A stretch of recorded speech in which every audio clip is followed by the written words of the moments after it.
भारताचा युद्ध सराव पाहून पाकड्यांना फुटला घाम। पाकिस्तानातील 250 अधिकारी आणि 1200हून अधिक सैनिकांनी राजीनामा दिल्याची सूत्रांची माहिती। पंतप्रधान नरेंद्र मोदी आणि संरक्षण मंत्री राजनाथ सिंह यांच्यामधील हाय प्रोफाईल बैठक संपली। पहलगाम हल्ल्याच्या पार्श्वभूमीवर अनेक महत्त्वाच्या मुद्द्यांवर चर्चा। पाकिस्तानी नागरिकांना निर्धारित कालावधीत भारत सोडण्याचे आदेश। आदेशाचे पालन न केल्यास 3 वर्षांचा तुरुंगवास किंवा 3 लाख रुपये दंडाची शिक्षा होणार।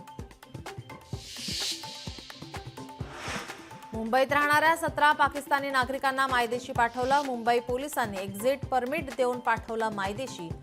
वैद्यकीय व्हिसाधारक पाकिस्तानी नागरिकांना 29 एप्रिलपर्यंत देश सोडण्याचे आदेश। भारत पाक सीमेवरील पीक काढणी 2 दिवसात पूर्ण करा। सीमा सुरक्षा दलाचे सीमा भागातील शेतकऱ्यांना निर्देश। एल्फिस्टन पुलाचा तिढा सुटणार का याकडे लक्ष। पुलाच्या पाडकामाला स्थानिकांचा विरोध। आज MMRDA प्रशासनासोबत स्थानिकांची महत्त्वाची बैठक।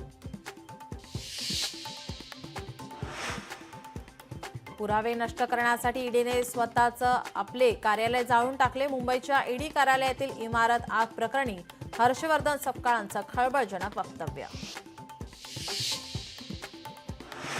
नागपूर शिक्षक भरती घोटाळा प्रकरणाची ईडीकडून दखल। पोलिसांकडून घोटाळ्यासंबंधित माहिती मागून SIT स्थापन। लोकशाही मराठीला सूत्रांची माहिती। बिल्डर गुरुनाथ चिचकर आत्महत्या प्रकरणी धक्कादायक माहिती समोर। पोलीस कर्मचारीच ड्रग्स रॅकेट चालवत असल्याची सूत्रांची माहिती। नवी मुंबई पोलीस दलात खळबळ।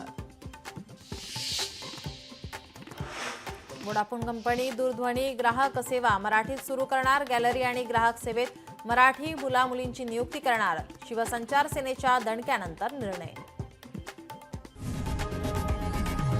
लोकशाही मराठी ऐका, पहा, जागरूक रहा।